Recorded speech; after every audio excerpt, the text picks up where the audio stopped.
शाम के ठीक 6 बजे थे, लेकिन आसमान में ऐसा अंधेरा छाया हुआ था जैसे लग रहा था कि रात के 9 बज चुके हों। एक पुराना खटारा रिक्शा हिचकोले खाता हुआ पहाड़ी रास्ते पर चल रहा था। रिक्शा के अंदर केवल 2 लोग थे, एक रिक्शा वाला और दूसरा पिछली सीट पर बैठा आर्यन। आर्यन जो दिल्ली का एक खोजी पत्रकार था, रिक्शा से बाहर देख रहा था। बाहर रात की धुंध इतनी घनी थी कि 5 फीट दूर का पेड़ भी किसी भूतिया आकृति। अचानक रिक्शा एक जोरदार झटके के साथ रुक जाता है। लो भाई, तुम्हारा स्टॉप आ गया है। इससे आगे मेरा रिक्शा नहीं जाएगा, तुम्हें यही उतरना होगा। भाई साहब, लेकिन नक्शे के हिसाब से काली घाटी गांव अभी भी यहाँ से 4 किलोमीटर दूर है, और आप मुझे यहाँ बीच में डरावने जंगल में क्यों उतार रहे हो? रिक्शा वाले ने अपना सिर घुमाया और आर्यन की आंखों में देखा। उसकी आंखों में एक अजीब सा डर था। उसने रिक्शा के हैंडल को कसकर पकड़ रखा था। बेटा, तुम यहाँ नए हो क्या? इस रास्ते पर शाम ढलने के बाद कोई भी गाड़ी या इंसान काली घाटी गांव की सीमा पार नहीं करता। वो सामने जो पुराना बरगद का पेड़ देख रहे हो ना बेटा, उसके पार करते ही काली घाटी गांव का रास्ता शुरू हो जाता है। मेरा रिक्शा उस रास्ते से नहीं जाता। अरे तो भाई, मैं 4 किलोमीटर इस जंगल के रास्ते से इतनी रात को मैं क्या चल कर जाऊंगा क्या? और आपको डर किस बात का लग रहा है? इस रास्ते से क्या डाकू रहते हैं क्या? रिक्शा वाले की आंखों में अब और भी गहरा डर उतर आया था। उसने कांपती हुई आंखों से बाहर इशारा किया। उसकी नजरों में दया नहीं बल्कि चेतावनी थी। डाकू होते तो हम बंदूक लेकर चले जाते बेटा। वहाँ वो है जिससे बंदूक भी नहीं लड़ सकती, काला पानी। आर्यन को लगा ये ड्राइवर उसे डराने की कोशिश कर रहा है ताकि ज्यादा किराया मांग सके, या फिर ये स्थानीय अंधविश्वास है। उसने बहस करना ठीक नहीं समझा। उसने अपना भारी बैग हाथ में लिया और रिक्शे से नीचे उतर गया। ठीक है भैया, आपका बहुत बहुत धन्यवाद जो आप मुझे यहाँ तक छोड़ने के लिए आए। जैसे ही आर्यन रिक्शा से नीचे उतरा, रिक्शा वाले ने तुरंत अपना रिक्शा पलटा और वापस जाने लगा, जैसे रिक्शा वाला किसी मौत के मुंह से भाग रहा हो। देखते ही देखते रिक्शा वाला रिक्शा लेके उस अंधेरे धुंध में गायब हो गया। अब उस डरावने जंगल में अकेला सिर्फ आर्यन था। सामने घना जंगल और एक जानलेवा सन्नाटा। ठंड इतनी थी कि आर्यन की हड्डियां तक जम गई थीं। उसके बैग में जो टॉर्च थी वो उसने जलाई और आगे रास्ते से चलना शुरू किया। रास्ता पथरीला, कांटों भरा था और दोनों तरफ ऊंचे ऊंचे पेड़ थे। चलते हुए आर्यन को बार बार लग रहा था कि झाड़ियों के पीछे कोई चल रहा हो। पत्तों की आवाज उसके कदमों के साथ ताल मिला रही थी। चलते चलते आर्यन खुद से बातें कर रहा था। ये सिर्फ हवा है। मैं दिल्ली की भीड़ भाड़ से आया हूँ, इसलिए शांति मुझे अजीब लग रही है। मुझे सिर्फ समीर को ढूंढना है। आर्यन उसके छोटे भाई को ढूंढने उस काली घाटी गांव जा रहा था। समीर आर्यन का छोटा भाई, जो एक वाइल्ड लाइफ फोटोग्राफर था, 2 महीने पहले उसी काली घाटी गांव में गया था। और आखिरी बार जब उसने घर फोन किया था तो उसकी आवाज में एक अजीब सी घबराहट थी। उसने कहा था, भैया मैंने वो तालाब देख लिया है, वो मुझे बुला रही है।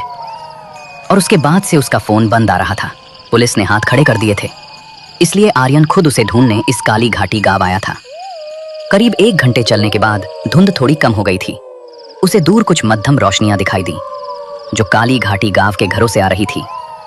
कुछ ही सामने जाने के बाद काली घाटी गांव का प्रवेश द्वार आ जाता है, लेकिन उस प्रवेश द्वार पे एक पुराना लकड़ी का बोर्ड बना हुआ था जिस पर लिखा था, काली घाटी गांव, आना मतलब मौत को बुलावा देना है। ये देख के आर्यन घबरा जाता है। थोड़ी देर बाद गांव में कदम रखते ही आर्यन को एक अजीब सी गंध आई, जैसे गीली लकड़ी और पुराने फूलों के सड़ने की मिली जुली बदबू हो। गांव के घर पत्थरों और लकड़ी के बने थे। हर घर का दरवाजा कसकर बंद था। खिड़कियों से चमकती रोशनी आ रही थी। काली घाटी गांव की गलियां बिल्कुल सुनसान थीं। न कुत्ते भौंक रहे थे, न ही किसी इंसान का शोर शरबा चल रहा था। जबकि अभी शाम के 7:30 ही बजे थे। किसी भी गांव में इस समय चौपाल पर लोग होते हैं, लेकिन आज इस गांव में शमशान जैसी शांति थी। आर्यन एक घर के पास रुका और दरवाजा खटखटाया। सुनिए, कोई है क्या घर में? मैं शहर से आया हूँ, मुझे इस गांव के सरपंच का घर जानना है। अगर कोई घर के अंदर है तो प्लीज मेरी मदद करो। अंदर से कोई जवाब नहीं आया, लेकिन आर्यन ने महसूस किया कि दरवाजे के पीछे कोई खड़ा है और सांस रोके उसकी बातें सुन रहा है। कोई भी दरवाजा खोल नहीं रहा था। आर्यन आगे बढ़ा। थोड़ी दूर जाने पर उसे एक चबूतरे पर एक बूढ़ा आदमी बैठा दिखाई दिया। आर्यन उसके पास गया और बोला, काका राम राम, मेरा नाम आर्यन है और मैं दिल्ली से आया हूँ। मुझे यहाँ रुकने के लिए कोई जगह मिल सकती है क्या? बूढ़े ने धीरे से अपनी गर्दन घुमाई। उसकी त्वचा झुर्रियों से भरी थी और आंखें सफेद मोतियाबिंद से धुंधली थीं। उसने आर्यन को ऊपर से नीचे तक देखा। वापस चले जाओ मुसाफिर, ये जगह इंसानों के रहने के लिए नहीं बनी है। मैं वापस नहीं जा सकता काका। मेरा छोटा भाई समीर इस गांव में आया था, मुझे उसे ढूंढना है। जैसे ही आर्यन ने उसके छोटे भाई समीर का नाम लिया, वैसे ही वो बूढ़ा आदमी खड़ा हो गया। उसने घबरा कर आर्यन को कहा, जो कुछ दिन पहले कैमरा लेके इस काली घाटी गांव में आया था, वो कैमरे वाला लड़का वो क्या तुम्हारा भाई है क्या? हाँ हाँ काका, मैं उसका भाई हूँ। कहाँ है वो काका? क्या आप जानते हैं क्या उसे?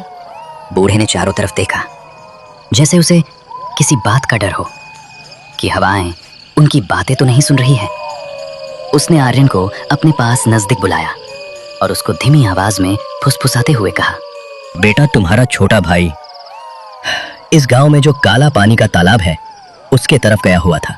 मैंने उसे रोका भी था, लेकिन तुम्हारे छोटे भाई ने मेरी बात नहीं सुनी। मैंने उसे कहा था कि अमावस आने वाली है, उस तालाब के पानी के पास मत जा, लेकिन वो माना नहीं। वो कहता था कि उसे उस काला पानी तालाब की तस्वीरें लेनी है। अब वो उस काला पानी तालाब का हो गया है। क्या मतलब काका? काला पानी का तालाब, उसमें मेरा भाई डूब गया क्या? अगर डूब गया तो पुलिस को क्यों नहीं बताया? पुलिस? यहाँ पुलिस नहीं आती बेटा, और वो डूबा नहीं है। उसे उस काला पानी तालाब ने अपने अंदर खींच लिया है। काला पानी तालाब में लोग सिर्फ डूबते नहीं है, वो उसे सोख लेता है।